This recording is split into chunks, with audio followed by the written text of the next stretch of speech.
Kumakabog ang dibdib ni Mia habang pinipindot ang berdeng sagisag sa screen ng kanyang luma at basag na cellphone. Ang bawat tibok ng kanyang puso ay tila isang malakas na dagundong sa tahimik na sulok ng bodega kung saan siya panandaliang nagtago mula sa ingay at kinang ng malapalasyong mansyon ng mga Montero. "Hello, ito po ba si Mia Reyes?" Tanong ng isang boses sa kabilang linya formal at walang emosyon. "Oo po, ako nga po," halos pabulong niyang sagot. Nanlalamig ang kanyang mga kamay kahit na ang hangin sa loob ng bodega ay maalinsangan at amoy mamahaling alak. "Tumatawag kami mula sa St. Luke's Medical Center. Tungkol ito sa kapatid mo, si Leo Reyes." Sa isang iglap, tila huminto ang pag-ikot ng mundo ni Mia. Ang mga bulong-bulungan ng mga mayayamang bisita sa labas, ang malamyos na tugtog ng isang string quartet, ang lahat ng yun ay naglaho. Tanging ang boses na yon at ang pangalan ng kanyang kapatid ang umalingaw-ngaw sa kanyang isipan. Kumusta po siya? May nangyari po ba, nanginginig niyang tanong? Nagkaroon ng panandali ang katahimikan na parabang isang hatol ang naghihintay sa kanya. Stable naman ang kondisyon niya sa ngayon, Miss Reyes. Subalit base sa mga huling pagsusuri, mas mabilis na humihina ang kanyang puso. Kailangan na siyang operahan sa lalong madaling panahon. Naramdaman ni Mia ang unti-unting pagbigat ng kanyang paghinga. Alam niya na darating ang araw na ito, ngunit hindi niya inaasahan na ganito kabilis. Magkano po? Magkano po ang kailangan? Ang halagang binanggit ng doktor ay tila isang malaking sampal sa kanyang mukha. Isang halaga na hindi niya kayang kitain kahit sa 10 buhay ng pagiging isang katulong. Isang halaga na kayang gastusin ng mga amo niya sa isang gabi lang para sa mga bulaklak at champagne. "Gagawin ko po ang lahat," wala sa sariling naisagot ni Mia bago pinatay ang tawag. Napasandal siya sa isang malamig na pader, yakap-yakap ang sarili. Ang mga pangarap niya para kay Leo, ang makita itong muling tumatakbo, naglalaro ng basketball, at nagtatapos ng pag-aaral, ay tila mga kandilang isa-isang namamatay sa harap ng isang malakas na hangin. Sa labas, ang pagdiriwang para sa ika-50 anibersaryo ng kasal ni na Don Ricardo at Doña Remedios Montero ay nasa kasagsagan nito. Ang mga kristal na aranya ay kumikinang na parang mga bituin. Ang sahig na gawa sa marmol ay sumasalamin sa mga ilaw at sa mga taong nakasuot ng mga mamahaling damit. Si Mia sa kanyang itim na uniforme at puting apron ay isang multo sa gitna ng lahat ng karangyaan na yon. Ang bawat baso ng alak na kanyang inaalok, ang bawat platito ng pagkain na kanyang inihahain ay isang paalala ng malaking agwat sa pagitan ng mundo niya at ng mundo nila. Pinilit niyang suotin ang isang blangkong maskara sa kanyang muka at lumabas mula sa bodega. Kailangan niyang magtrabaho. Kailangan niyang kumita para kay Leo. Habang naglalakad siya, dala ang isang tray ng mga baso ng champagne. Isang matalim na tingin ang sumalubong sa kanya. Si Zoe, ang mapagmataas na nobya ng nag-iisang anak ng mga Montero na si Adrian. Nakasuot ito ng isang makinang na berdeng bestida na lalong nagpapatingkad sa maputi nitong balat. "Dahan-dahan ka naman, baka matapunan mo pa ako," sabi ni Zoe. Ang boses ay puno ng pangmamalit. Hindi man lang nito sinubukang itago ang pagkasuklam sa kanyang mga mata. Yumuko lang si Mia. "Pasensya na po, ma'am." Hindi pa siya nakakalayo nang marinig niya ang isang pamilyar na boses, matigas at walang pakundangan. Si Don Ricardo. "Adrian, ano pa bang hinihintay mo? Ang kasal ninyo ni Zoe ang magpapatibay sa pagsasanib ng ating mga kumpanya. Huwag mo nang patagalin pa ito." Napatigil si Mia sa likod ng isang malaking haligi, hindi sinasadyang maging saksi sa pag-uusap ng mag-ama. "Papa, hindi ako isang laruan na pwede ninyong basta-basta na lang ipakasal para sa negosyo." Sagot ni Adrian, ang boses ay puno ng pagkadismaya. "Ginagawa ko na ang lahat ng gusto ninyo, pero bigyan niyo naman ako ng kalayaang pumili para sa sarili ko." Kalayaan humalakhak si Don Ricardo. Ang kalayaan ay para sa mga taong kayang buhayin ang sarili nila. Hanggat nabubuhay ka, sa ilalim ng pangalan ko sa loob ng pamamahay ko, gagawin mo ang sasabihin ko. Patunayan mo muna na karapat-dapat ka sa apelyidong Montero bago mo hanapin ang kalayaan mo. Ang mga salitang yon ay tumama kay Adrian na parang mga suntok. Nakita ni Mia ang pagtiim ng bagang nito at ang pagkuyom ng mga kamao sa gilid. Walang nagawa si Adrian kundi tumalikod at maglakad palayo. Ang mukha ay nababalot ng galit at kahihiyan. Nagpatuloy si Mia sa kanyang paglalakad, dala-dala ang bigat ng narinig. Kung ang isang makapangyarihang tulad ni Adrian ay nakakaramdam ng pagiging bilanggo, ano pa kaya siya? Sa kanyang pag-iikot muli niyang nakasalubong si Zoe na ngayon ay may ngisi sa mga labi habang pinapanood ang papalayong si Adrian. Tila nasiyahan ito sa pagkapahiya ng kanyang nobyo. Nagtama ang kanilang mga mata at biglang nag-iba ang ekspresyon ni Zoe. Mula sa pagiging mapanukso ito ay naging mapanira. Habang papalapit si Mia dala ang tray na puno ng alak, sinadyang iharang ni Zoe ang kanyang mamahaling sapatos na may takong nakasing talim ng isang punyal. Huli na nang mapansin ito ni Mia. Nawalan siya ng balanse. Ang mga sumunod na segundo ay tila bumagal. Ang pagtalsik ng gintong likido sa hangin, ang pagbagsak ng mga babasaging kopa sa makintab na sahig at ang malakas na tunog ng pagkabasag na pumunit sa marangyang katahimikan ng gabi. Ngunit ang pinakamasakit sa lahat ay ang halakhak na sumunod dito. Ang malutong at mapanlibak na tawa ni Zoe na sinundan ng mga hagikhikan at bulungan ng mga bisitang nakasaksi. Nakatitig ang lahat sa kanya, hindi para tulungan, kundi para panoorin siyang bumagsak. At sa gitna ng lahat ng iyon, nakita ni Mia si Adrian na papalapit isang kakaibang kislap. Ang makikita sa mga mata nito, isang ideya, isang malupit na laro na malapit nang magsimula. Ang malakas na tunog ng nabasag na kristal ay tila isang kidlat na gumuhit sa maaliwalas na pagdiriwang. Sa isang iglap huminto ang malamyos na musika, natigil ang mga tawanan at bulungan. Ang lahat ng mga mata na kanina lamang ay abala sa pagkislap ng mga alahas at pagtikim ng mamahaling pagkain ay iisang direksyon na lamang ang tinitingnan, ang kaawa-awang katulong na nakaluhod sa sahig sa gitna ng mga bubog at basang mantsa ng champagne. Para kay Mia ang katahimikan na iyon ay mas nakakabingi kaysa sa anumang sigaw. Bawat pares ng mata ay tila isang matulis na tinik na tumutusok sa kanyang pagkatao. Naramdaman niya ang pamumula ng kanyang mga pisngi, ang panginginig ng kanyang mga kamay, habang pinipilit niyang damputin ang mga basag na piraso ng kristal. Ang malamig na champagne na bumasa sa kanyang uniforme ay tila yelong gumagapang sa kanyang balat, kasing lamig ng mga tingin na ipinupukol sa kanya.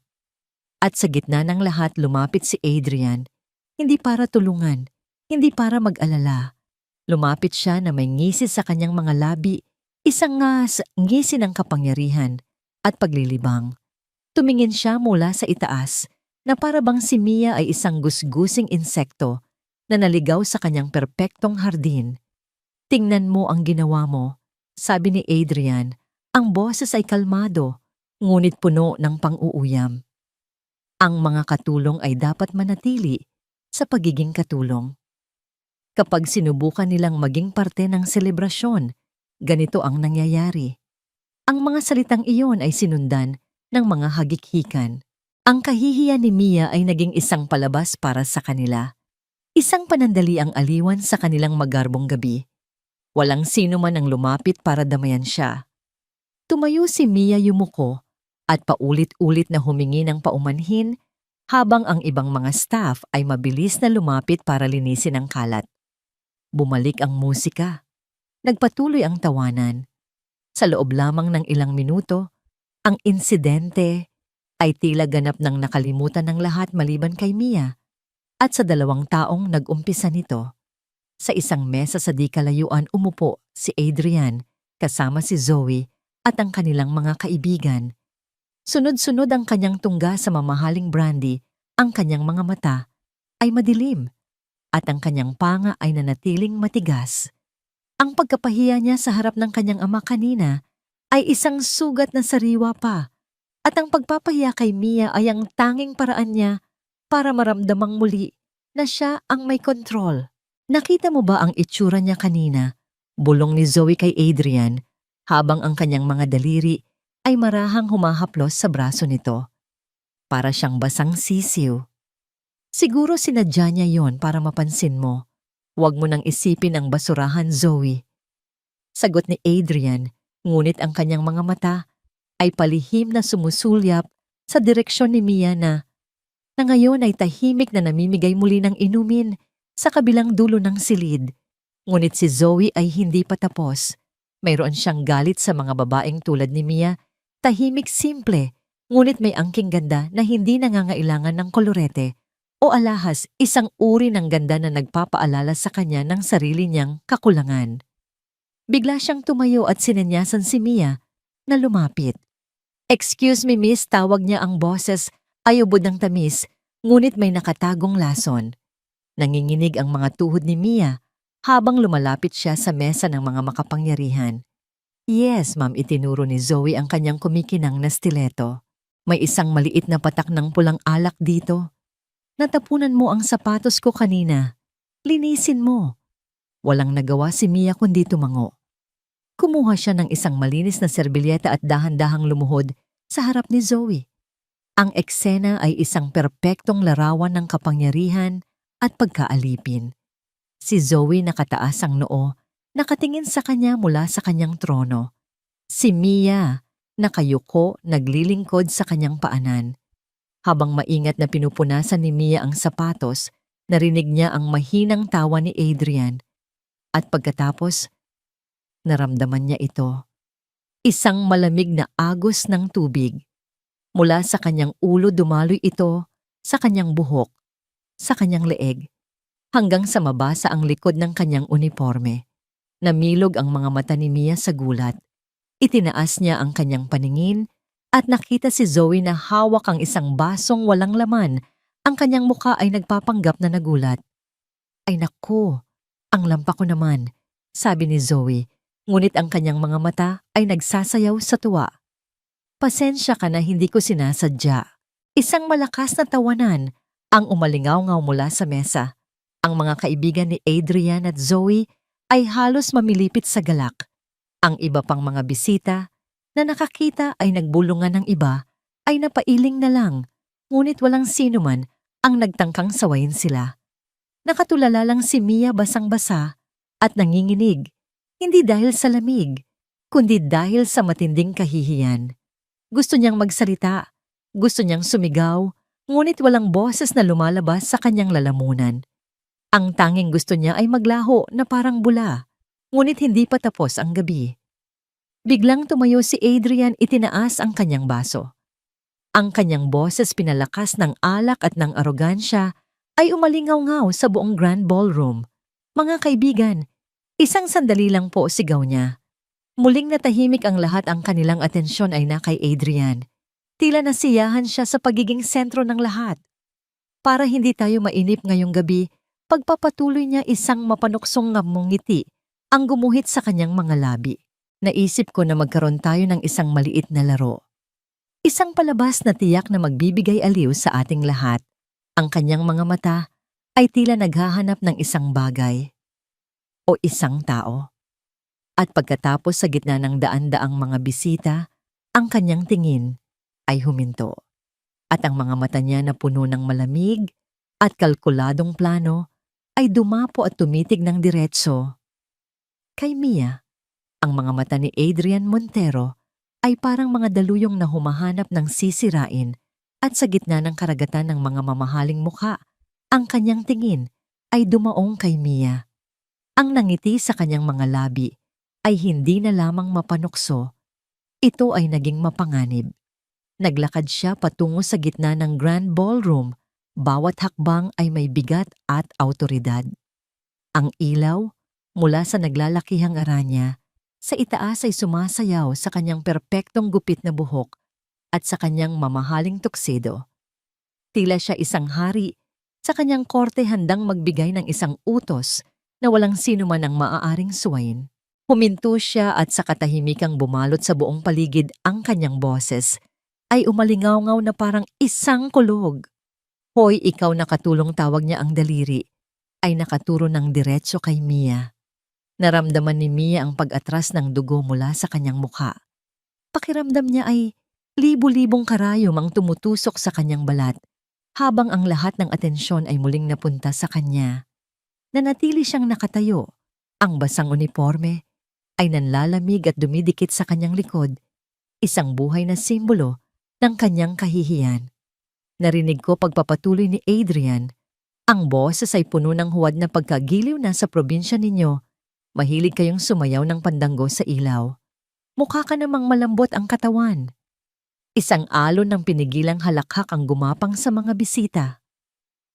Ang pandango sa ilaw, isang sayaw ng grasya, balanse at disiplina. Isang sayaw na nangangailangan ng mga taon ng pagsasanay. Ang ideya na ang isang gusgusing katulong ang sasayaw nito ay isang perpektong katatawanan para sa kanila.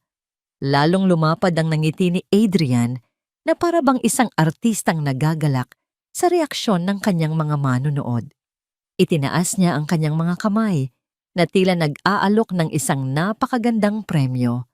Dahil mapagbigay ako ngayong gabi, deklara niya, bibigyan kita ng pagkakataon. Lumapit siya ng ilang hakbang kay Mia, ang kanyang mga mata ay nang aasar at nanghahamak.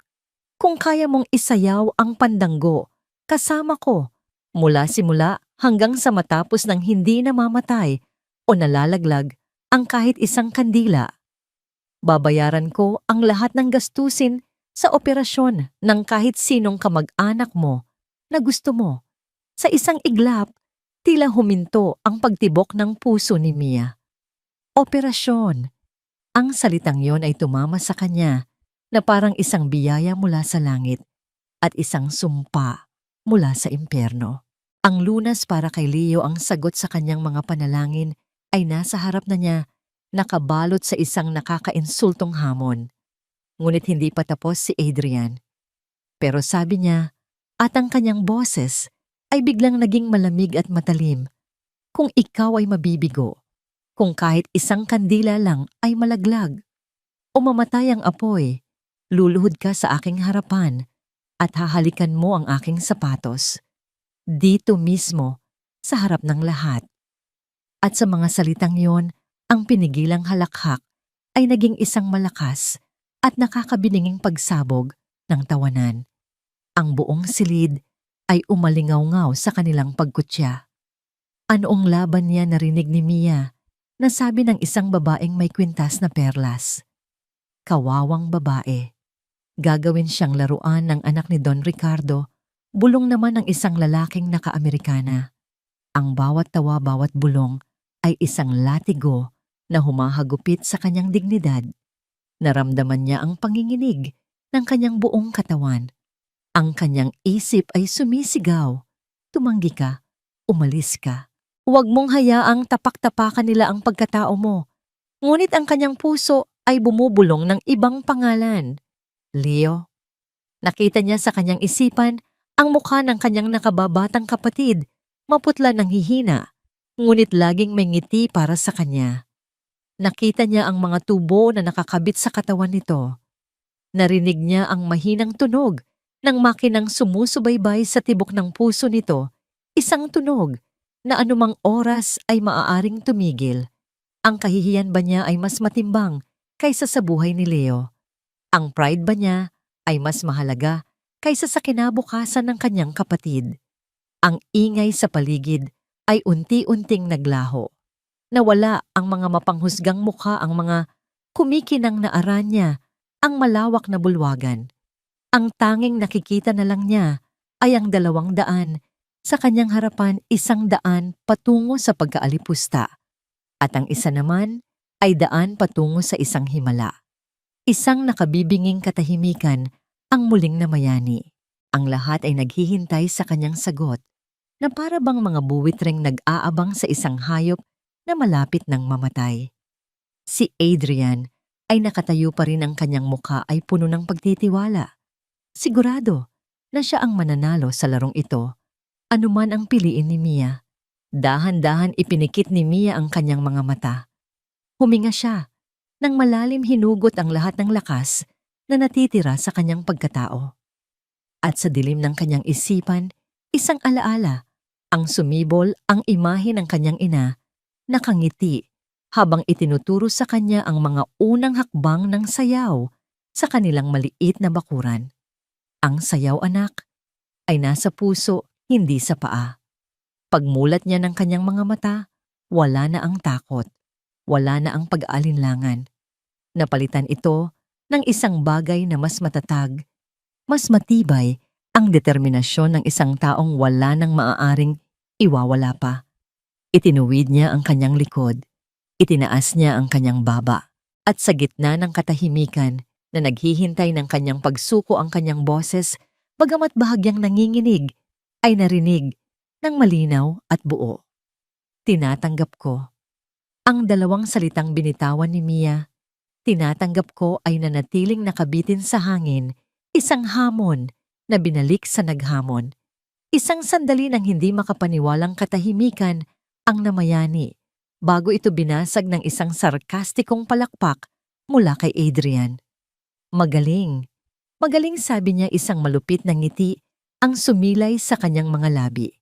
Mayroon pala tayong isang matapang na mandirigma rito.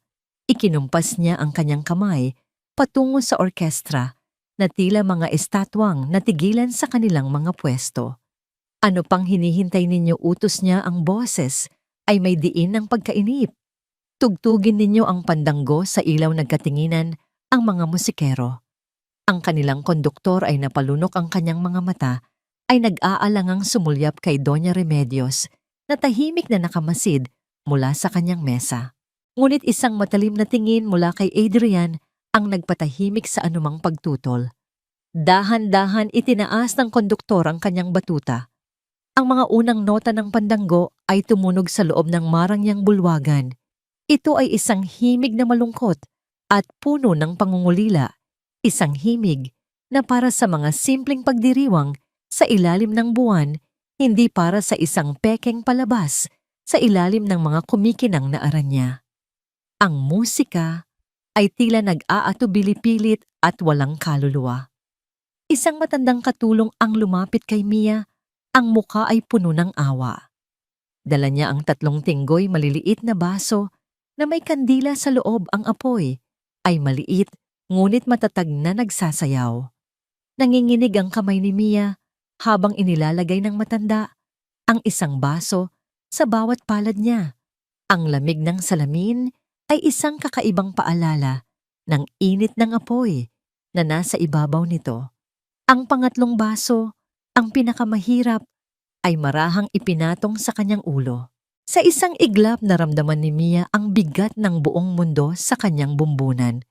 Ang bigat ng buhay ni Leo, ang bigat ng kanyang dignidad, ang bigat ng mga mapanghusgang mata ng lahat. Simulan na natin ang palabas bulong ni Adrian. Nang lumapit ito sa kanya, ang hininga ay amoy mamahaling alak. Sinimulan niya ang sayaw. Ang kanyang mga galaw ay mayabang at eksagerado. Malalaki ang kanyang mga hakbang, ang kanyang mga kamay ay ikinukumpas na tila siya ang pinakamagaling na mananayaw sa buong mundo. Hindi ito ang tunay na pandanggo. Ito ay isang pangungutya sa sayaw, isang pagganap na idinisenyo para lamang ilagay sa alanganin si Mia. Mag-ingat ka, pang-aasar ni Adrian habang paikot silang gumagalaw. Baka masunog yang luma mong apron at maging abo ka na lang. Hindi sumagot si Mia. Sa halip, ipinikit niya ang kanyang mga mata.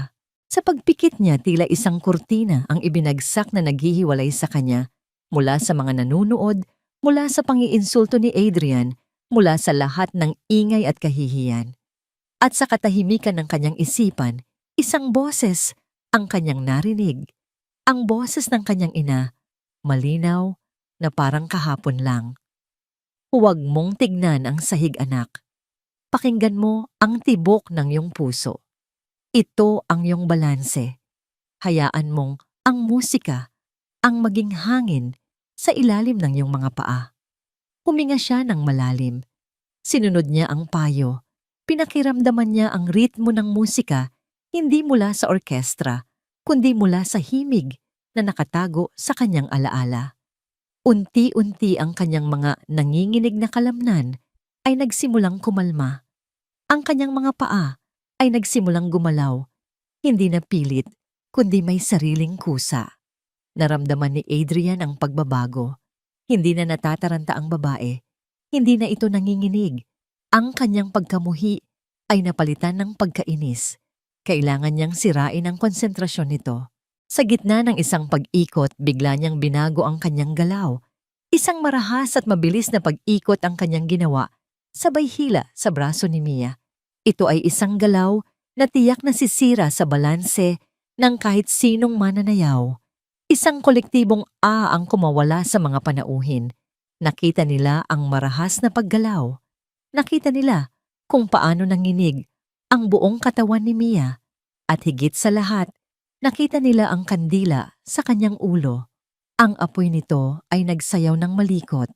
Kumislap ito, lumiit at halos mamatay. Ito na ang sandaling hinihintay nila, ang kabiguan, ang pagbagsak, ang katapusan ng laro. Ang ilan ay nagsimula nang nangumisi, naghahanda para sa kanilang huling halakhak. Ngunit hindi bumagsak si Mia. Sa halip na labanan ang hila ni Adrian, ginamit niya ang puwersa nito. Sa isang hindi inaasahang liksi at grasya na tila nagmula sa ibang mundo, umikot siya kasabay ng paghila. Ang kanyang palda ay umangat na parang isang bulaklak na namumukadkad. Ang kanyang mga paa ay dumausdos sa marmol na sahig nang walang mali, at nang huminto siya, ang kanyang postura ay perpekto. Ang apoy sa kandila sa kanyang ulo na muntik ng pumanaw ay muling tumindig, kalmado, matatag at hindi natitinag. Ang mga ngisi sa mukha ng mga bisita ay naglaho. Ang mga nakahandang halakhak ay biglang naputol at namatay sa kanilang mga lalamunan. Ang katahimikan na bumalot sa bulwagan ay hindi na katahimikan ng pag-aabang sa kahihiyan. Ito ay katahimikan ng lubos na pagkamangha. Idinilat ni Mia ang kanyang mga mata. At sa pagdilat na yon, isang bagay ang nagbago. Ang mga matang kanina'y puno ng takot at pag-aalinlangan ay napalitan ng isang apoy na matagal nang natutulog sa kaibuturan ng kanyang kaluluwa. Ang tingin niya ay diretso, matatag at tumagos sa nanlilisik na mga mata ni Adrian. Hindi na ito ang tingin ng isang katulong-o. Ito ang tingin ng isang mananayaw. Ang orkestra na tila nahawa sa biglaang pagbabago ng ihip ng hangin ay nagsimulang tumugtog ng may mas malalim na damdamin. Ang himig ng pandanggo ay hindi napilit. Ito'y naging isang panaghoy, isang kwento ng kalungkutan at katatagan. At si Mia ay nagsimulang sumayaw. Hindi na lang basta gumagalaw. Siya ay sumasayaw. Ang bawat hakbang niya ay may bigat at kahulugan. Ang bawat kumpas ng kanyang kamay ay tumpak at puno ng sining. Ang kanyang katawan na kanina'y naninigas sa takot ay naging malambot at malaya na para bang tubig na umaagos sa saliw ng musika. Hindi na niya sinusundan si Adrian. Ang nangyayari ay kabaligtaran ng musika at ang sayaw mismo ang kanyang sinusundan, at si Adrian ay napipilitang sumunod sa kanya. Ang mga bulungan sa paligid ay nagbago ng tono. Ang dating pangungutya ay napalitan ng hindi makapaniwalang paghanga. Saan niya natutunan yan? Mahinang tanong ng isang ginang sa kanyang katabi. Imposible. Tingnan mo ang kanyang mga paa. Sagot naman ng isang matandang Ginoo. Walang mali, walang pag-aalinlangan. Ang bawat galaw ay perpekto. Mula sa kanyang kinalalagyan, sa itaas na palapag, si Doña Remedios ay dahan-dahang tumayo. Ang kanyang mga mata, na puno ng karunungan at karanasan, ay nakatutok lamang kay Mia. Ang kanyang labi ay bahagyang nakaawang na, para bang nakakita siya ng isang multo mula sa nakaraan. Lalong uminit ang ulo ni Adrian. Ang dapat sana'y madali at mabilis na pagpapahiya ay nagiging isang palabas na hindi na siya ang bida. Ang atensyon ng lahat ay nasa babaeng katulong na dapat niyang nilalaro lang. Hindi niya ito matatanggap. Kailangan niyang bawiin ang kontrol. Sa isang bahagi ng sayaw kung saan sila'y maglalapit, hinawakan niya ng mahigpit ang braso ni Mia. Ang kanyang mga daliri ay bumaon sa balat nito. Ang kanyang mukha ay ilang pulgada na lang ang layo at sa gitna ng ingay ang kanyang pabulong na tanong ay parang isang ahas na tumuklaw. Sino ka ba talaga? Saan mo ninakaw ang mga galaw na yan nang gigigil niyang sabi? Ang bawat salita ay may bahid ng pagbabanta. Tumingin lamang si Mia sa kanyang mga mata. Walang salitang namutawi sa kanyang bibig. Ngunit ang kanyang katahimikan ay mas malakas kaysa sa anumang sagot. Pagkatapos sa isang galaw na puno ng kapangyarihan na hindi inaasahan ni Adrian, marahan niyang binawi ang kanyang braso mula sa pagkakahawak nito. At bilang sagot sa kanyang tanong, gumawa si Mia ng isang bagay na lalong nagpatulala sa lahat. Sa halip na isang simpleng pag-ikot, isinagawa niya ang espadilla, isang komplikado at mabilis na serye ng mga hakbang na nagtatapos sa isang biglaang paghinto na nangangailangan ng sukdulang balanse. Ang kanyang mga paa ay halos hindi na makita sa bilis na tila may sariling isip na sumasabay sa pinakamabilis na bahagi ng tugtog. At pagkatapos, sa kasagsagan ng kanyang pag-ikot, bigla niyang itinulak si Adrian. Hindi ito isang malakas na tulak na pisikal. Ito ay isang tulak na bahagi ng koreografiya, isang tulak na dapat ay sinasabayan ng kapareha. Ngunit si Adrian, na hindi handa at nawala na sa sariling bersyon ng sayaw ay nataranta. Nawala siya sa balanse, isang hakbang paatras, dalawang hakbang, muntik na siyang matumba. Kung hindi niya mabilis na nabawi ang kanyang postura, babagsak siya sa sahig sa harap ng daan-daang bisita. Isang kolektibong paghinga ng gulat ang narinig mula sa mga manonood. Ang dakilang si Adrian Montero, ang may-ari ng gabi, ay halos mapahiya sa sarili niyang laro. Nang makabawi siya, ang kanyang mukha ay kulay pula, isang pinaghalong galit at matinding kahihiyan. Samantala, si Mia pagkatapos ng kanyang kahangahangang pag-ikot ay dahan-dahang lumuhod sa sahig, isang braso ay nakataas sa isang galaw ng pagpapakumbaba at sining. Ang kanyang katawan ay tila naging isang nabubuhay na eskultura. At ang tatlong kandila sa kanyang mga kamay at sa kanyang ulo ay nanatiling nakasindi. Ang kanilang mga apoy ay sumasayaw ng buong pagmamalaki at tagumpay sa gitna ng nakabibinging katahimikan. Sa gitna ng katahimikang bumalot sa buong bulwagan, isang katahimikang mas matunog kaysa sa pinakamalakas na palakpak, isang tunog ang pumailan lang mula sa itaas na palapag. Isang dahan-dahan sinsero at nag-iisang palakpak. Ang lahat ay napatingala. Doon sa may balkonahe kung saan tanaw ang buong pagdiriwang nakatayo si Doña Remedios Montero. Ang kanyang mukha na karaniway kalmado at maharlika ay nababasa ngayon ng mga luhang hindi niya sinubukang itago. Ang kanyang mga mata ay hindi nakatingin sa kanyang anak na halos mapahiya, kundi nakatutok lamang kay Mia na para bang nakakita siya ng isang himala. Ang nag-iisang palakpak na yon, ang tila gumising sa lahat, at sumunod ang isang alon ng mga palakpak, unay alanganin, pagkatapos ay lumakas, hanggang sa naging isang dumadagundong na pagkilala na yumanig sa pundasyon ng mansyon. Hindi na ito palakpak para sa isang katulong na nakagawa ng imposible. Ito ay palakpak para sa isang tunay na alagad ng sining. Tumayo si Mia mula sa kanyang pagkakaluhod.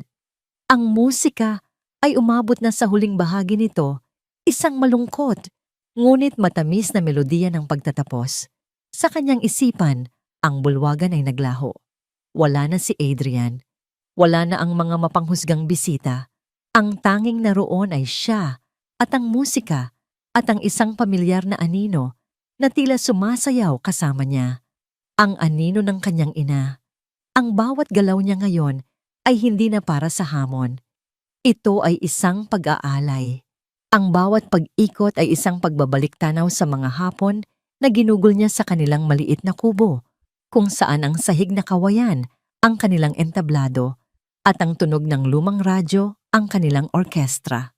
Ang bawat pag-indayog ng kanyang balakang ay isang paggunita sa tawa ng kanyang ina habang sila'y magkayakap pagkatapos ng isang nakakapagod na pagsasanay. Ang apoy Mia, tila naririnig niyang bulong sa hangin, ay parang kaluluwa. Ingatan mo ito, huwag mong hayaang mamatay. Si Adrian, sa kabilang banda, ay tila isang estranghero na naligaw sa entablado. Ang kanyang mga galaw ay naging mekanikal, wala sa tiyempo, at puno ng pagkataranta. Ang kanyang pagiging arogante ay ganap ng naglaho, napalitan ng isang desperadong pagnanais na matapos na lamang ang sayaw. Ang bawat segundo na nananatili siya roon kasama ang babaeng ito ay isang dagdag na sampal sa kanyang napinsalang ego. Siya ay talunan at alam ng lahat. Nang tumunog ang huling nota ng gitara, natapos ang sayaw. Nakatayo si Mia sa gitna ang kanyang dibdib ay mabilis na tumataas baba dahil sa pagod. Pawis at luha ang magkahalong dumadaloy sa kanyang pisngi. Ngunit ang kanyang postura ay tuwid at marangal. Ang tatlong kandila ay nanatiling maliwanag, tatlong munting bituin sa gitna ng kanyang madilim na gabi. Ang bulwagan ay sumabog sa pinakamalakas na palakpakan. May mga sumisigaw ng bravo. Ang iba ay nakatayo na ang kanilang mga muka ay puno ng paghanga at hindi makapaniwalang respeto. Ang hamon ay tapos na. Ang katulong ay nanalo. Ngunit bago pa man makapagsalita si Adrian, bago pa man may makalapit kay Mia, isang boses ang pumutol sa lahat ng ingay. Isang boses na mahinahon, ngunit puno ng awtoridad at damdamin. Hindi maari. Si Doña Remedios ay mabilis na bumababa sa malaking hagdanan. Ang kanyang mamahaling bestida ay sumasayad sa bawat baitang. Hindi niya pinansin ang kanyang asawa o ang kanyang anak. Ang kanyang mga mata ay nakatuon lamang sa babaeng nakatayo sa gitna. Huminto siya ilang hakbang mula kay Mia. Tinitigan niya ito mula ulo hanggang paa, ang tindig ang paraan ng pagdadala sa sarili, ang lungkot sa kanyang mga mata na hindi kayang itago ng anumang ngiti. Ang mga galaw na yon, nanginginig na, sabi ni Doña Remedios habang ang mga luha ay patuloy na dumadaloy sa kanyang mga pisngi. Ang espadilla, ang paraan ng pag-ikot mo. Iisang tao lang ang nakita kong sumayaw ng ganyan. Tumingin siya nang diretso sa mga mata ni Mia, isang tanong na matagal nang naghihintay ng kasagutan ang namutawi sa kanyang mga labi. Ikaw. Ikaw ang anak ni Teresa, hindi ba? Ang pangalang Teresa ay lumutang sa hangin na parang isang multo mula sa nakaraan. Para sa mga nakababatang bisita, ito'y isang pangalan lamang. Ngunit para sa mga mas nakatatanda sa mga kabilang, sa henerasyon ni na Don Ricardo at Doña Remedios, ang pangalang yon ay isang alamat. Si Teresa ang mananayaw na may angking galing na sinasabing minsan lang isilang sa isang henerasyon. Isang bituin na bigla na lang naglaho sa kasagsagan ng kanyang kinang. Isang nakabibinging bulungan ang kumalat sa buong bulwagan. Ang mga tanong ay tila mga bubuyog na naghahanap ng kasagutan. Teresa ang mananayaw. Paanong nangyari iyon? Ang lahat ng mata ay bumaling mula kay Doña Remedios patungo kay Mia na nakatayong tila isang estatwa. Ang mga kandila ay patuloy na nagliliwanag sa ibabaw ng kanyang nanginginig na mga kamay at ulo. Ang tanong ni Doña Remedios ay hindi isang akusasyon, kundi isang pagkilala, isang tanong na tumagos sa kanyang uniforme, sa kanyang pagiging katulong at diretsong kumausap sa kanyang kaluluwa. Dahan-dahan, Sa gitna ng libu-libong mga matang nakatitig sa kanya, isang luha ang pumatak mula sa mata ni Mia. At pagkatapos, sa isang halos hindi marinig na bulong, ibinigay niya ang kanyang sagot. Opo, ang isang salitang yon ay sapat na. Ito ang kumpirmasyon. Ito ang sagot sa lahat ng tanong. Alam ko na sigaw ng isang matandang ginang mula sa gilid. Ang kanyang ina, si Teresa. Napanood ko siya sa cultural center noon.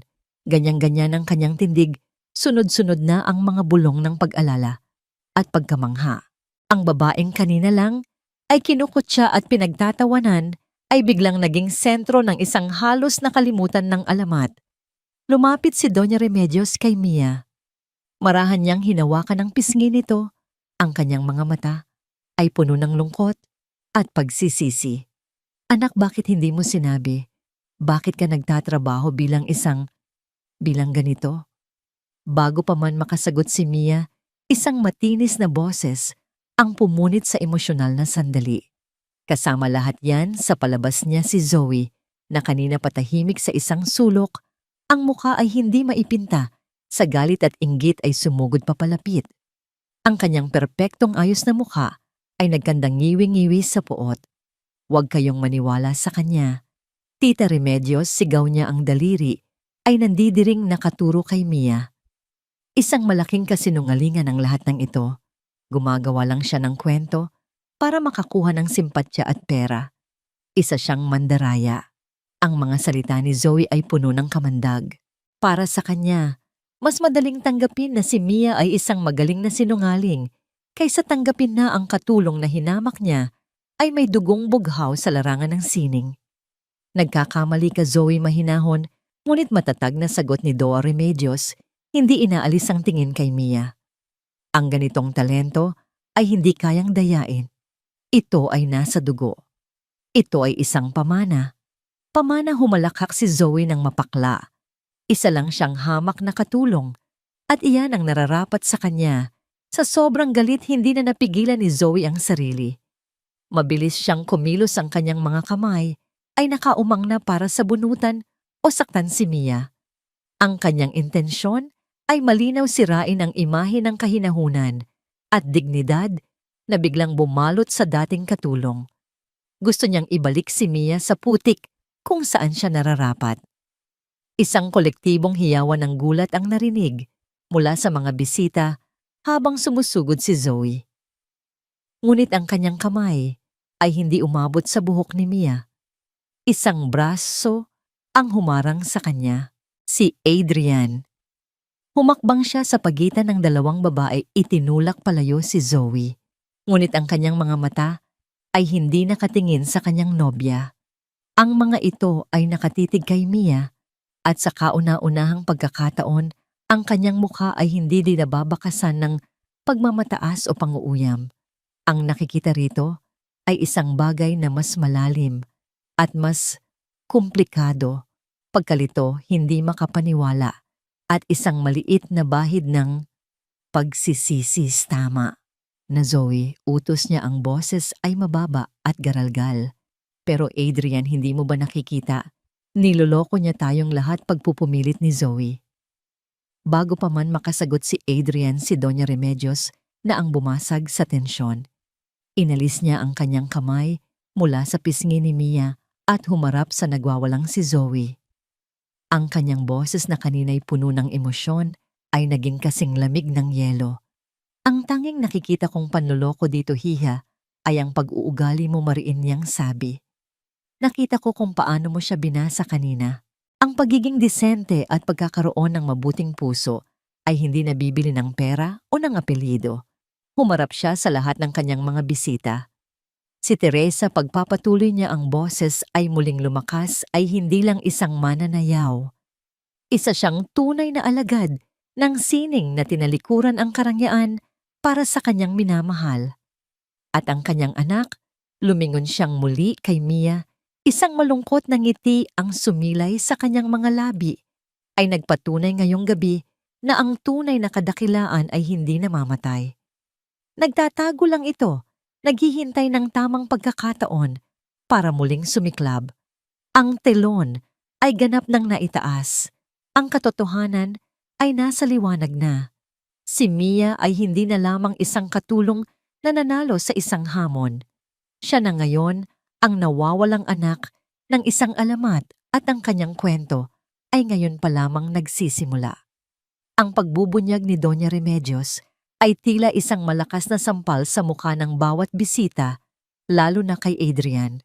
Ang babaeng ginawa niyang sentro ng katatawanan ay hindi pala isang ordinaryong tao. Siya ay isang pamana, isang buhay, na alaala ng isang alamat. Bigla ang kanyang laro ay hindi na nakakatuwa. Ito ay naging isang kabastusan sa sining at sa isang pangalang iginagalang ng marami. Mabilis na umikot ang utak ni Adrian. Nakita niya ang pagbabago sa mga tingin ng mga tao. Mula sa paghanga sa kanya, ito'y naging pagkutya.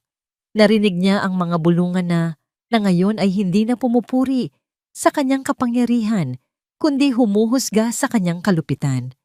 Ang gabi na dapat ay magpapatunay ng kanyang pangingibabaw ay nagiging gabi ng kanyang pinakamalaking kahihiyan.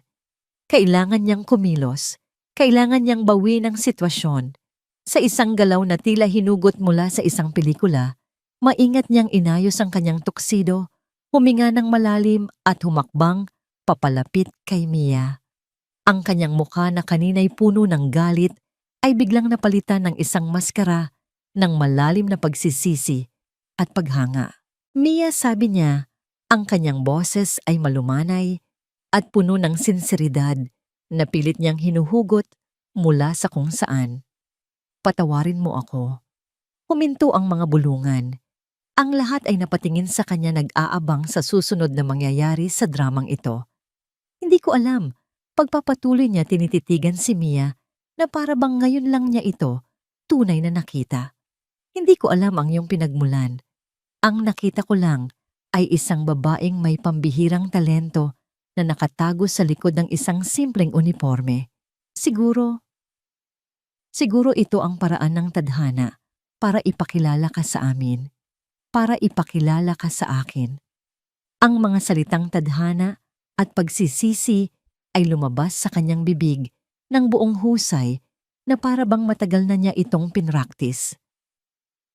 Sinusubukan niyang ipinta ang sarili hindi bilang kontrabida, kundi bilang isang instrumento ng kapalaran, isang taong naging masama, para lamang lumabas ang isang mas malaking kabutihan. Ngunit si Mia ay hindi na ang babaeng nanginginig sa takot kanina. Ang sayaw ay hindi lang nagpakita ng kanyang talento, ginising din nito ang kanyang lakas. Tinitigan niya si Adrian, ang kanyang mga mata ay kalmado ngunit matalas.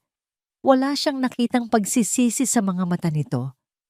Ang nakita niya ay takot-takot, na mapahiya takot, na mawalan ng respeto, takot ng isang batang inagawa ng laruan.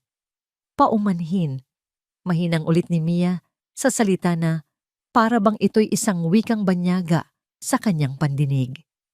Ang paumanhin, Ginoong Montero, ay hindi isang magic word na binibigkas para burahin ang sakit na iyong idinulot.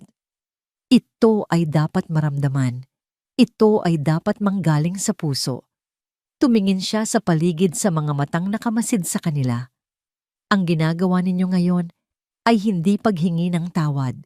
Ito ay pagliligtas sa inyong sarili. Ang katapatan sa kanyang mga salita ay parang isang punyal na sumaksak sa pekeng pagpapakumbaba ni Adrian. Isang mahinang oo nga ang narinig mula sa mga manonood. Ang simpatya ay ganap ng na kay Mia. Hindi pa rin sumusuko si Adrian. Nagkakamali ka, sabi niya, halos magmakaawa. Handa akong gawin ang lahat para mapatunayan na nagsisisi ako. Sabihin mo lang. Ang kasunduan, ang pera para sa operasyon, ibibigay ko sa'yo. Doble pa, kung gusto mo. At doon nakita ni Mia ang tunay na kulay ni Adrian. Sa mundo niya lahat ay nabibili ng pera. Ang dignidad, ang kapatawaran, ang respeto. Akala niya ang lahat ay may presyo. Isang malungkot na ngiti ang sumilay sa mga labi ni Mia. Ang sayaw ko ngayong gabi ay hindi para sa pera, mariin niyang sabi. At ang kapatawaran ko ay hindi rin nabibili. Sa mga salitang iyon, tila isang pader ang biglang itinayo ni Mia sa pagitan nila, isang pader na gawa sa dignidad at pagpapahalaga sa sarili na hindi kayang tibagin ng anumang halaga ng pera o ng mga hungkag na salita. Ngunit bago pa man makasagot si Adrian, isang malakas at makapangyarihang boses ang bumasag sa kanilang pag-uusap. Tama na ang komedyang ito. Si Don Ricardo Montero na kanina pa tahimik na nanonood sa isang sulok ang kanyang muka ay kasing tigas ng bato ay humakbang pasulong. Ang kanyang mga mata ay nag-aapoy sa galit, hindi para kay Mia, kundi para sa kanyang asawa. Remedios, sigaw niya, ang kanyang tingin ay tumama sa kanyang asawa. Ano na namang kaguluhan itong ginawa mo? Pinahiya mo ang ating pamilya. Kinakampihan mo ang isang katulong laban sa sarili nating anak.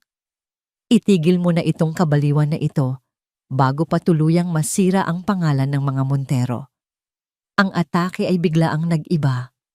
Ang entablado ay hindi na lamang tungkol kay Mia at Adrian.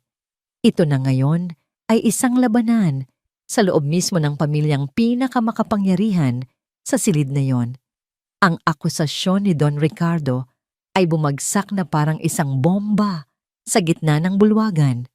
Ang kanyang galit ay hindi nakadirekta sa kahihiyan ng kanyang anak, kundi sa kanyang asawa na naglakas loob na magbunyag ng katotohanan. Para sa kanya, ang pinakamalaking kasalanan ay hindi ang kalupitan, kundi ang paglalabas ng maruming damit sa harap ng publiko. Ngunit si Doña Remedios na sa loob ng 50 taon ay madalas na yumuyuko sa kagustuhan ng kanyang asawa ay hindi natinag. Sa gabing iyon, tila isang bagong lakas ang kanyang natagpuan. Hinarap niya si Don Ricardo, ang kanyang mga mata, bagamat basa pa sa luha, ay puno ng determinasyon. Ang kahihiyan, Ricardo, mahinahon, ngunit matatag niyang sagot ay hindi nagmula sa batang ito. Nagmula ito sa paraan ng pagpapalaki natin sa ating anak. Tinuruan natin siyang makuha ang lahat ng gusto niya, ngunit hindi natin siya tinuruang rumespeto. Isang nakakabinging katahimikan ang namayani. Walang sino man ang nangahas na magsalita laban kay Don Ricardo. Ngunit ginawa ito ng kanyang asawa sa harap ng lahat.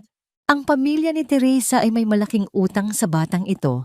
Pagpapatuloy ni Doña Remedios ang kanyang tingin ay bumalik kay Mia na may halong pag-aalaga. Isang talentong ipinagkait, isang buhay na pinabayaan.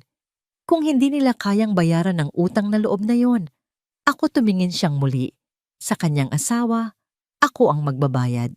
Ang mga salitang yon ay isang deklarasyon ng giyera sa loob ng pamilya Montero. Ang pagdiriwang ay biglang natapos. Ang mga bisita na nakaramdam ng bigat ng tensyon ay isa-isang nagpaalam, ang kanilang mga bulungan ay mas malakas pa kaysa sa musika kanina. Sa loob ng ilang minuto, ang dating masayang bulwagan ay halos wala ng laman, maliban sa mga pangunahing tauhan ng drama at sa mga katulong na tahimik na nagliligpit sa mga sulok. Nang halos wala ng tao, nilapitan ni Doña Remedios si Mia. Hinawakan niya ang mga kamay nito na malamig pa rin at bahagyang nanginginig. Patawarin mo kami, Hija, sabi niya. Ang boses ay puno ng pagsisisi. Si Teresa ay kaibigan ko, isa sa mga pinakamatalik kong kaibigan. Nang talikuran niya ang kanyang pamilya, para sa pag-ibig, marami sa amin ang tumalikod din sa kanya. Akala namin yun ang tama. Isa iyon sa mga pinakamalaking pagkakamali ng buhay ko. Ikinuwento niya ang kanilang pagkakaibigan, ang mga pangarap ni Teresa, at ang lungkot na kanyang naramdaman nang mabalitaan niyang pumanaw ito sa kahirapan. Ang operasyon ng kapatid mo, sabi niya, hinihigpitan ng hawak sa kamay ni Mia, ako na ang bahala sa lahat. At higit pa riyan, tutulungan kitang makabalik sa pag-aral ng sayaw. Ipagpatuloy mo ang naiwan ng iyong ina. Ang alok ay isang katuparan ng lahat ng pangarap ni Mia. Isang kinabukasan para sa kanya at para kay Leo. Ngunit habang nakatingin siya sa mabait na mukha ni Doña Remedios, isang tinig sa kanyang kalooban ang nagsalita. Ang tinig ng kanyang ina. Huwag kang tumanggap ng anumang bagay na may kasamang pagkakautang, anak. Ang tunay na kalayaan ay nasa sarili mong mga paa. Bago pa man siya makasagot, isang anino ang muling lumapit sa kanila. Si Adrian. Ang kanyang mukha ay gusot, ang kanyang pagkalalaki ay durog, ngunit hindi pa rin siya sumusuko. Mia, sabi niya, ang kanyang boses ay desperado na. Manatili ka. Bigyan mo ako ng pagkakataon. Pagsisisihan ko ito habang buhay. Hayaan mo akong bumawi sa'yo. Hayaan mo akong makilala ka. Sa sandaling iyon, nakita ni Mia ang hinaharap na inaalok sa kanya isang buhay ng karangyaan. Marahil ngunit sa ilalim ng anino ng isang lalaking hindi niya kailanman mapagkakatiwalaan. Isang buhay bilang isang tropeo na napanalunan, hindi bilang isang taong iginagalang. Katahimikan, dahan-dahan binitiwan ni Mia ang kamay ni Doña Remedios at lumapit sa isang mesang may mga inumin. Kumuha siya ng isang baso at sinalinan ito ng malamig na tubig mula sa pitzel. Ang kanyang bawat galaw ay kalmado at may layunin. Naglakad siya pabalik kay Adrian na nag-aabang, ang kanyang mga mata ay puno ng isang desperadong pag-asa. Huminto si Mia sa harap niya. Tinitigan niya ito ng diretso sa mata at sa huling pagkakataon nakita niya ang lahat ng kanyang ginawa. Ang pangungutya, ang pagpapahiya, ang kalupitan. At pagkatapos, itinaas niya ang baso. Hindi nag-atubili. Walang babala. Sa isang mabilis at matatag na galaw, ibinuhos niya ang buong laman ng baso sa mukha ni Adrian Montero. Splash! Ang tunog ng tubig na tumama sa kanyang mukha ay umalingaw-ngaw sa tahimik na bulwagan. Ang malamig na tubig ay dumaloy mula sa kanyang buhok, sa kanyang pisngi tumulo, mula sa kanyang panga at binasa ang kwelyo ng kanyang mamahaling tuksedo. Si Adrian ay natigilan, hindi makagalaw, ang kanyang mga mata ay nanlalaki sa gulat. Si Don Ricardo ay napasinghap sa pagkabigla, habang isang maliit na ngiti naman ang sumilay sa labi ni Doña Remedios. Nakatitig pa rin si Mia kay Adrian. Ang kanyang kamay ay nasa ere pa rin, hawak ang basong wala ng laman. Iyan, sabi niya, ang kanyang boses ay kalmado, ngunit may talim na parang yelo, ay para magising ka sa katotohanan. Ibinaba niya ang baso sa isang malapit na mesa at muling hinarap ang nabiglang si Doña Remedios. Yumuko siya ng may buong paggalang. Maraming salamat po sa inyong kabutihan, Ginang Montero, sabi niya, nang may taos-pusong pasasalamat.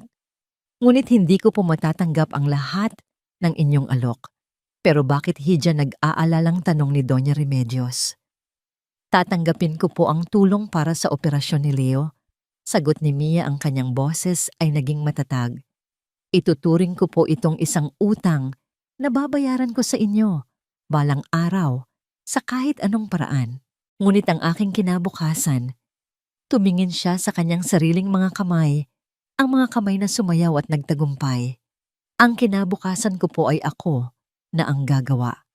Sasayaw po ako sa sarili kong mga paa, hindi sa ilalim ng pangalan o anino ng kahit sino. Sa mga salitang yon, tumalikod si Mia. Hindi na niya tiningnan pa si Adrian na nakatayo pa ring bahasa at talunan. Hindi na niya hinintay ang sagot ng mag-asawang Montero.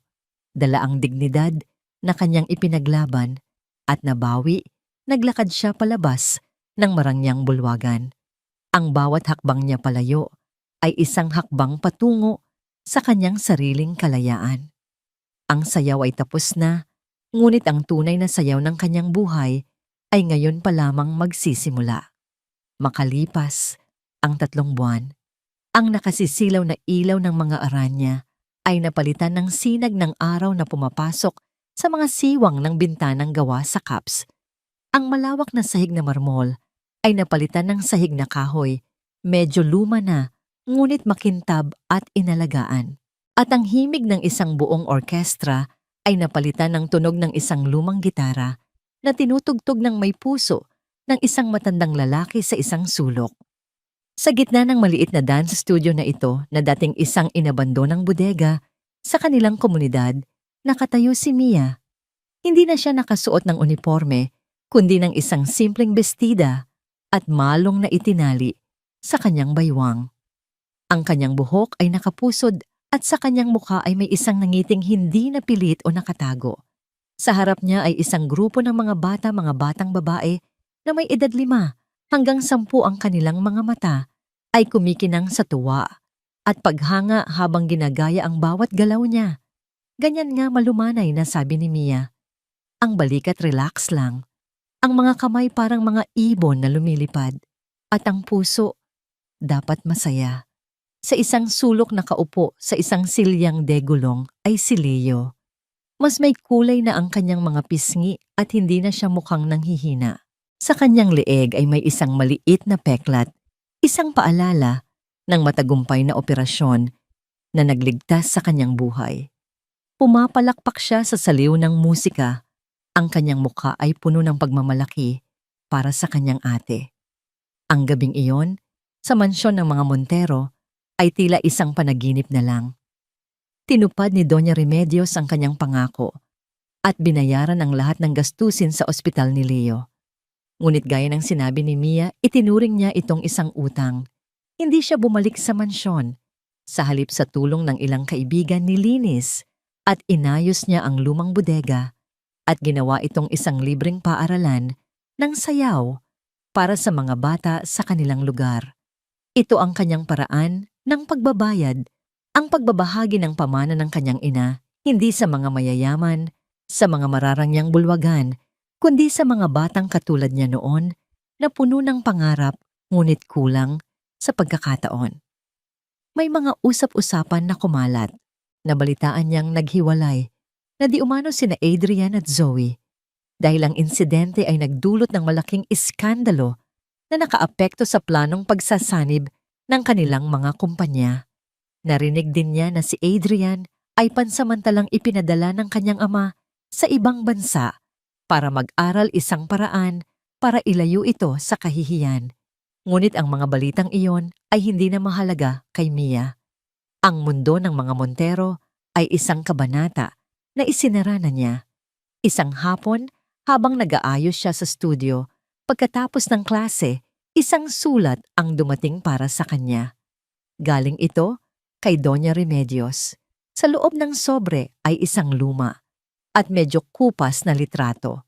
2 babae magkayakap at masayang nakangiti sa kamera. Ang isa ay isang batang Remedios at ang isa naman ay ang kanyang ina, si Teresa. Sa likod ng litrato ay may nakasulat, "Nakikita ko siya sa'yo." At alam kong labis kanyang ipinagmamalaki. Kasama ng sulat ay isang tseke na may malaking halaga. Ngunit sa ilalim nito ay may isa pang mensahe. Huwag mo itong ituring na bayad sa kahihiyan. Ituring mo itong puhunan para sa mga pangarap ng mas marami pang batang katulad mo. Alam kong ito ang gugustuhin ni Teresa. Napangiti si Mia habang hawak ang litrato. Sa wakas naramdaman niya ang kapayapaan. Sa huling eksena si Mia ay nagtuturo sa kanyang mga estudyante ng mga unang hakbang ng pandanggo sa ilaw. Kumuha siya ng isang kandilang de baterya para ligtas at maingat itong ipinatong sa ulo ng isang maliit. Ang sinag ng hapon ay ginintuan dumadaloy sa mga siwang ng bintanang kapis at naglalatag ng mga parihabang liwanag sa sahig na kahoy. Ang hangin ay puno ng halimuyak ng pinaghalong pawis, lumang kahoy at ang hindi maipaliwanag na amoy ng mga pangarap na nagsisimulang mabuo. Sa gitna ng lahat ng ito, ang maririnig lamang ay ang malambing na tunog ng isang gitara at ang mga maliliit na yabag ng mga batang nagsasayaw. Para kay Mia, ito ang kahulugan ng kapayapaan. Ang kanyang maliit na dance studio, ang sinag ng sining, ay naging isang kanlungan para sa mga bata sa kanilang komunidad. Ang mga pader nito ay puno ng mga drawing ng mga bata, mga larawan ng mga mananayaw na lumilipad, mga bituin at mga bulaklak.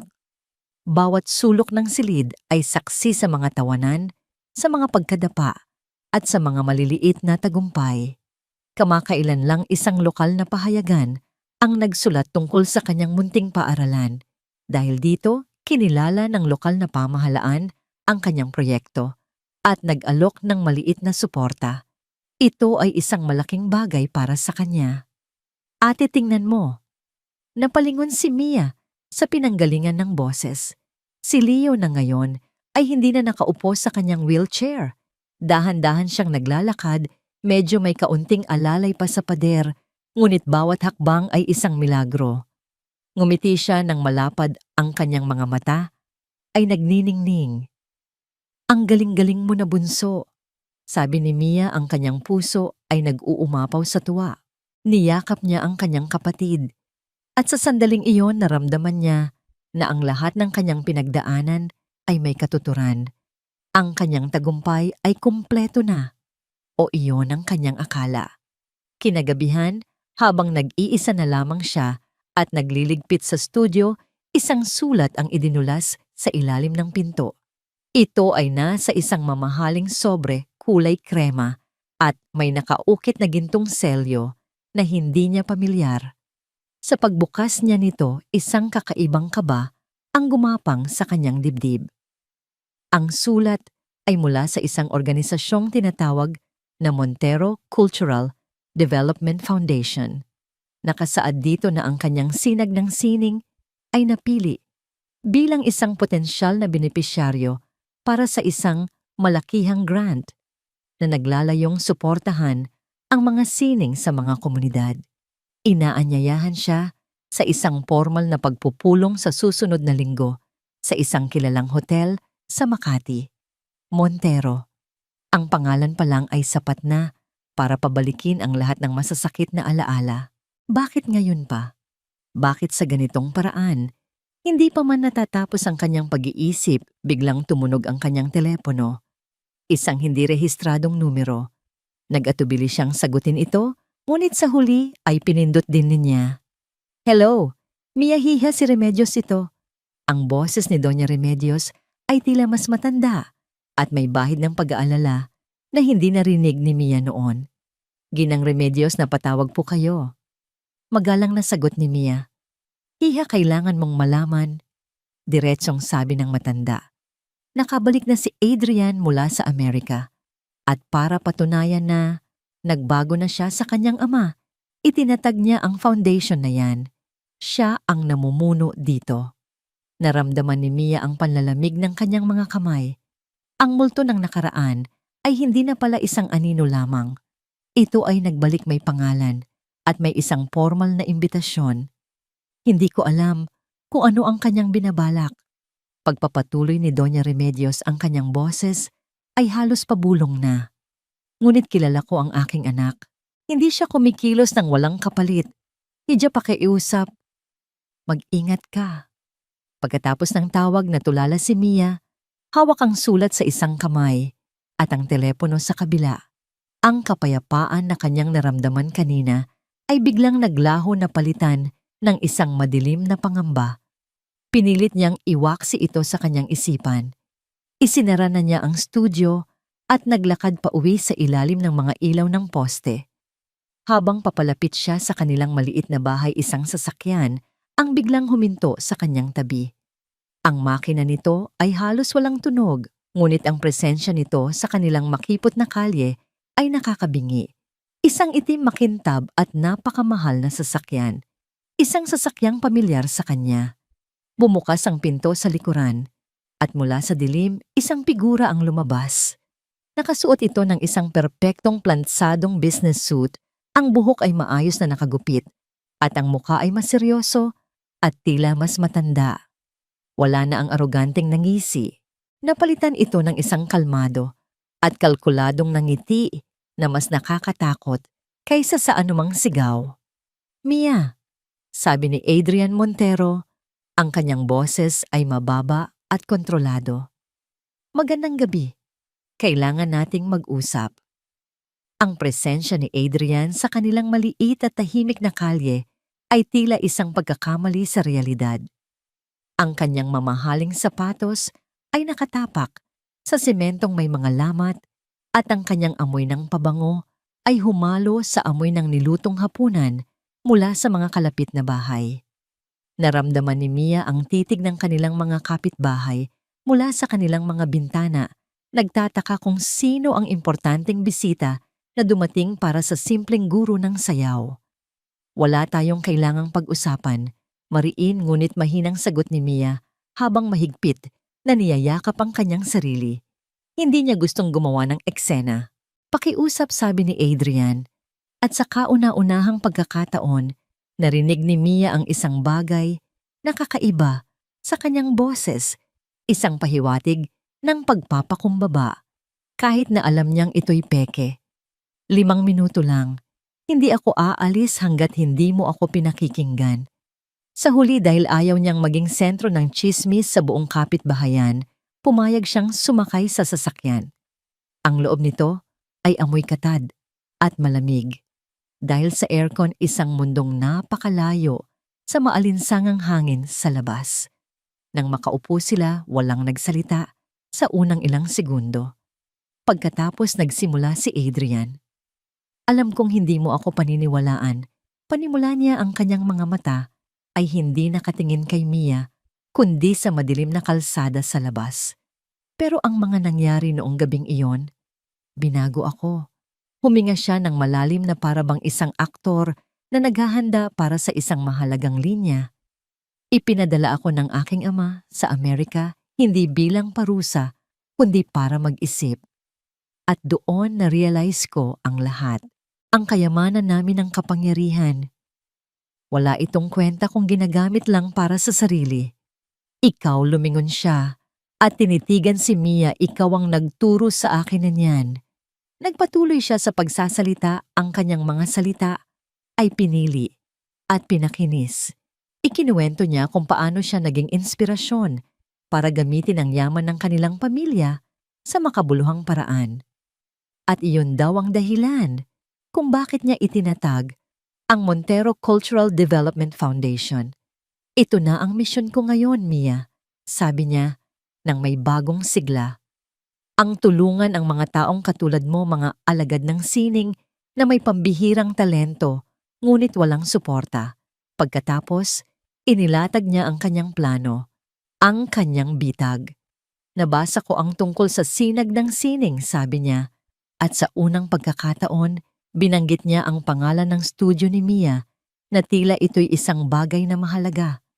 Isang napakagandang proyekto, ngunit kulang. Ang mga bata ay nararapat sa higit pa sa isang lumang bodega. Inilabas niya ang isang makintab na folder at ipinakita kay Mia ang mga nilalaman nito.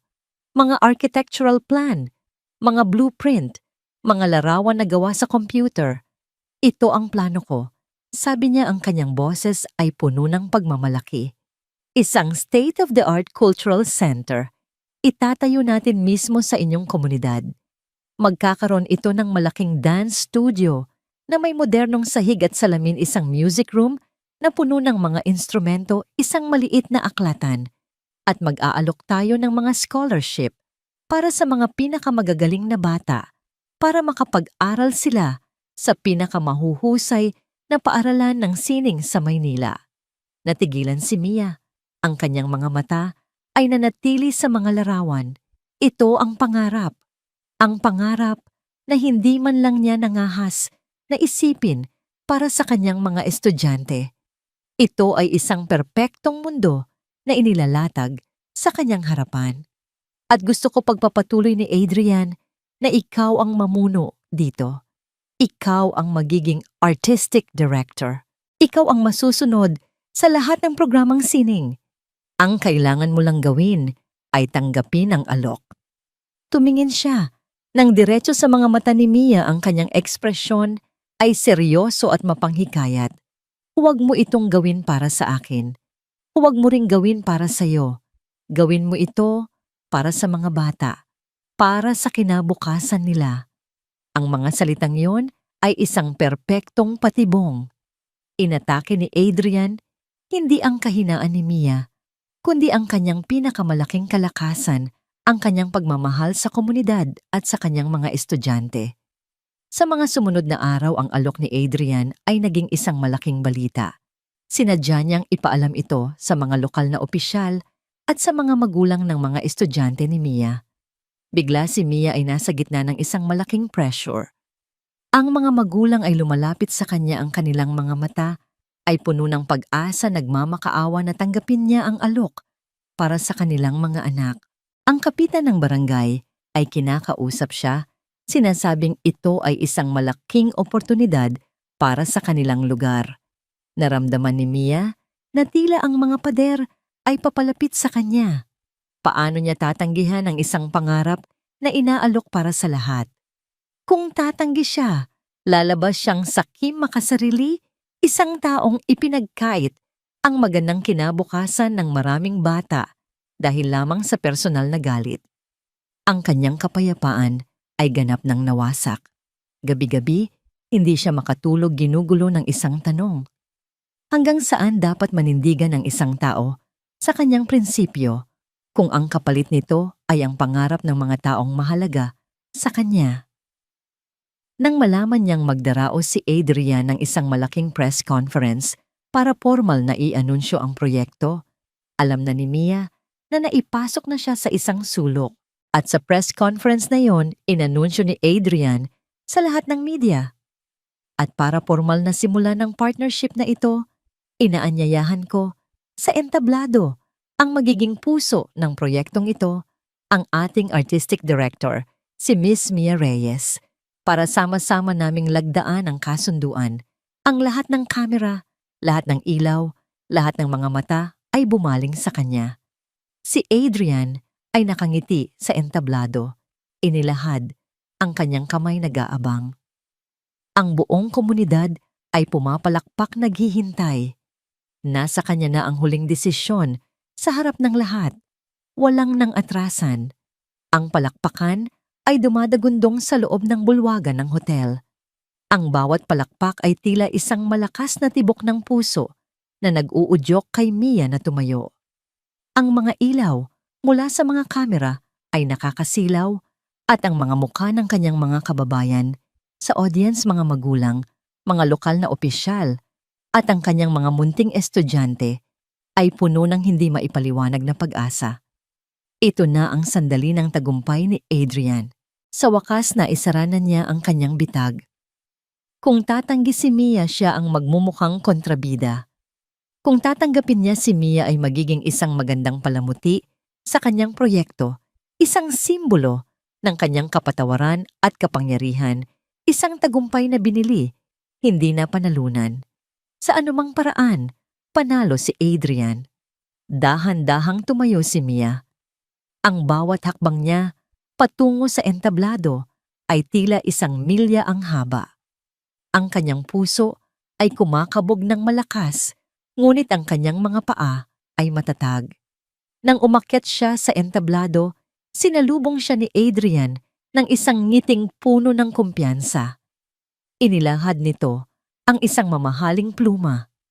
Mia, bulong niya sapat lang para marinig nilang dalawa. Ginawa mo ang tamang desisyon, ngunit hindi kinuha ni Mia ang pluma. Sa halip, lumapit siya sa mikropono na nasa gitna ng entablado. Isang senyas ng katahimikan ang kanyang ginawa sa audience at sa isang iglap ang lahat ay naghihintay sa kanyang sasabihin. Tumingin muna siya sa mga bata sa unang hilera at isang maliit malungkot na ngiti ang sumilay sa kanyang mga labi. Pagkatapos, tumingin siya sa mga kamera at sa huli kay Adrian. Magandang gabi po sa inyong lahat. Panimula niya ang kanyang boses ay kalmado at malinaw. Nais ko pong magpasalamat sa Montero Foundation at lalo na kay Ginoong Adrian Montero para sa napakagandang alok na ito. Tumango si Adrian, ang kanyang ngiti ay lalong lumapad. Ito na ang inaasahan niya. Ang isang cultural center, pagpapatuloy ni Mia ay isang pangarap. Isang pangarap para sa ating mga anak, para sa ating komunidad. Isang pangarap na matagal na naming inaasam. Huminga siya nang malalim, hinahanda ang sarili para sa susunod niyang sasabihin. Natutunan ko po mula sa aking ina na ang sining ay hindi lamang tungkol sa magagandang galaw o perpektong nota. Ang sining sa kaibuturan nito ay tungkol sa katotohanan, tungkol sa pagiging tapat. Ang isang regalo gaano man ito kaganda o kamahal ay nawawalan ng halaga kung ito ay nagmumula sa isang pusong hindi tapat. Ang nangiti sa mukha ni Adrian ay unti-unting naglaho. Naramdaman niya ang pagbabago sa tono ni Mia. Ang audience ay nanatiling tahimik na guguluhan. Tumingin si Mia ng diretso sa mga mata ni Adrian. Ang kanyang tingin ay matalas at hindi natitinag. At hindi ko po kayang tanggapin ang isang regalong itinayo sa pundasyon ng kasinungalingan at para lamang pagandahin ang isang nasirang pangalan. Isang kolektibong gasp ang narinig mula sa audience. Ang mga reporter ay nagsimulang magbulungan ng kanilang mga kamera ay mas lalong itinoon kay Mia. Hindi ito tungkol sa mga bata. Sabi ni Mia, ang kanyang boses ay nagsimulang tumaas puno ng damdamin. Ito ay tungkol sa inyo, Ginoong Montero. Ito ay isang paraan para burahin ang inyong kahihiyan. Isang paraan para bilhin ang kapatawaran na hindi ninyo kayang hingin ng tapat. Isang paraan para gawing tropeo ang aking sining. Mula sa kanyang bulsa, inilabas niya ang isang luma at medyo lukot na tseke, ang unang tseke na ipinadala sa kanya ni Doña Remedios na hindi niya kailanman ginastos. Ang pamilya Montero, sa pamamagitan ni Ginang Remedios, ay tumulong na sa amin noong panahong wala kaming malapitan.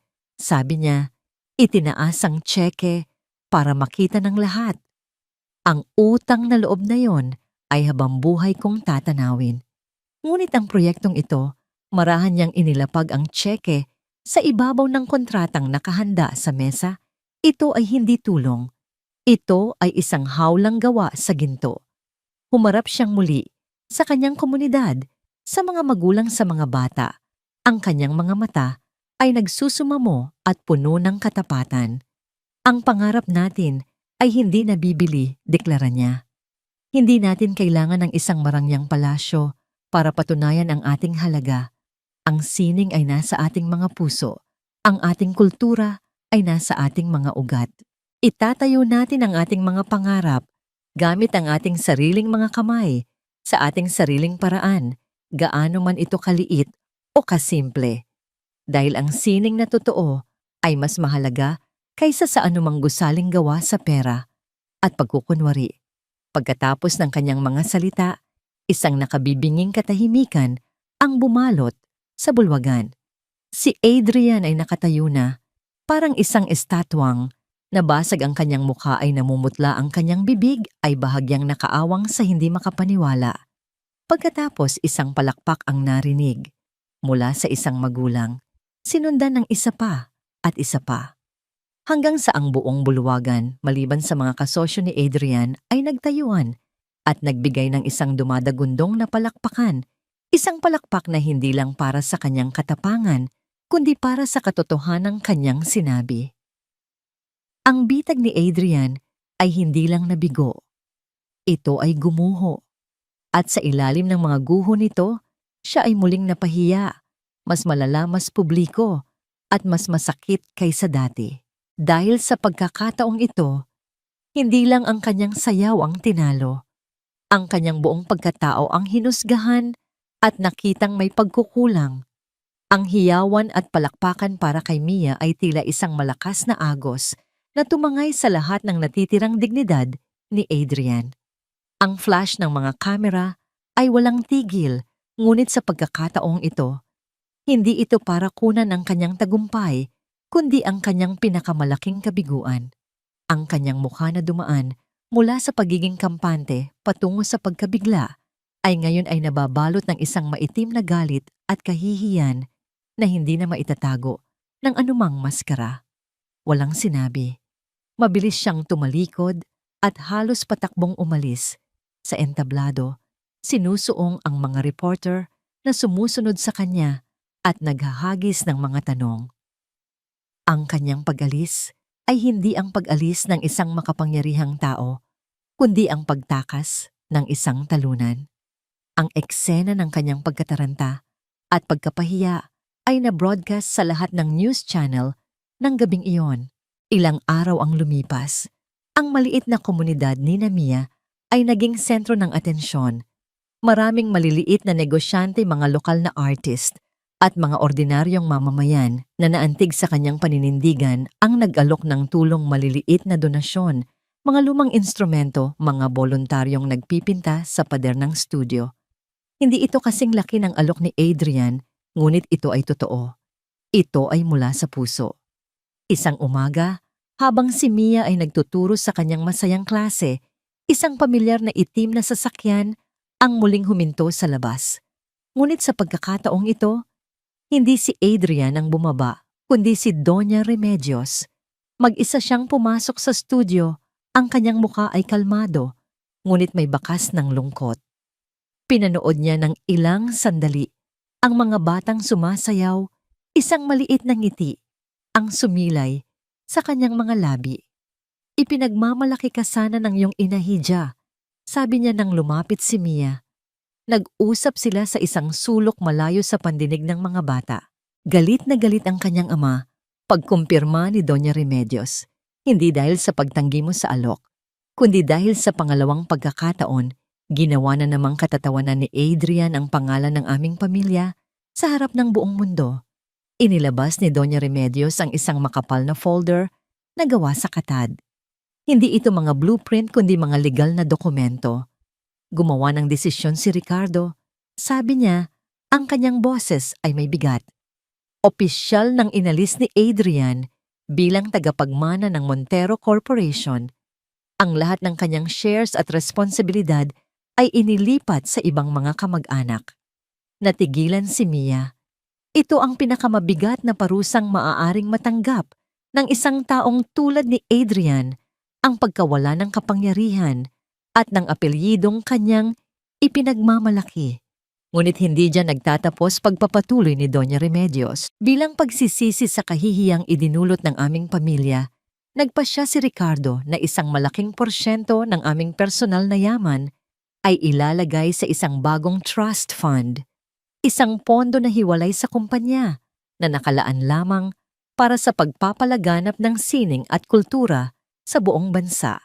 Ibinukas niya ang folder at itinuro ang isang pangalan sa listahan ng mga miyembro ng Board of Trustees, ang mga taong mamamahala sa pondo. Nakasulat doon, sa tabi ng mga pangalan ng mga respetadong artist at akademiko, ang pangalan Mia Reyes. Ginang Remedios, hindi ko po ito matatanggap, mabilis na tanggi ni Mia. Hindi ito isang regalo, hidya mariing, sabi ng matanda, habang isinasara ang folder at inilalagay ito sa mga kamay ni Mia. Ito ay isang responsibilidad. Nakikita ng asawa ko ang nakita ko sa iyo noong gabing iyon at ang nakita ng buong bansa sa press conference. Hindi lang talento ang nasa iyo kundi integridad. Tinitigan siya ni Doña Remedios. Ang kanyang mga mata ay puno ng isang pinal na pag-unawa. Ang pamana ng iyong ina ay hindi lang ang husay sa pagsayaw. Ito ay ang katatagan ng loob at ang kadalisayan ng puso. At iyan ang mga bagay na hindi nabibili ng pera. At iyan ang mga bagay na kailangan ng pamilya ko, ng bansa natin. Sa mga salitang iyon, naintindihan ni Mia. Ang pagtanggap sa posisyong ito ay hindi pagpasok sa mundo ng mga Montero. Ito ay ang paggamit sa kanilang pagkakamali para lumikha ng isang mas malaking kabutihan sa sarili niyang mga termino. Sa huling eksena, si Mia ay nakatayo sa gitna ng kanyang maliit at masayang studio. Hindi na ito isang lumang bodega, kundi isang pundasyon ng isang mas malaking pangarap na ngayon ay abot kamay na niya. Lumapit si Leo na ngayon ay tuwid ng naglalakad at inabutan siya ng isang basong tubig. Ngumiti si Mia. Tumingin siya sa labas ng bintana, sa mga batang naglalaro, at sa komunidad na kanyang ipinaglaban. Ang kanyang kapayapaan ay bumalik na hindi na ito babasagin ng kahit anong multo ng nakaraan.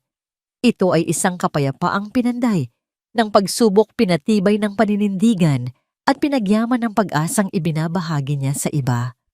Ang kanyang tunay na pamana, ang sayaw ng isang matatag at malayang kaluluwa ay ngayon pa lamang tunay na nagsisimula.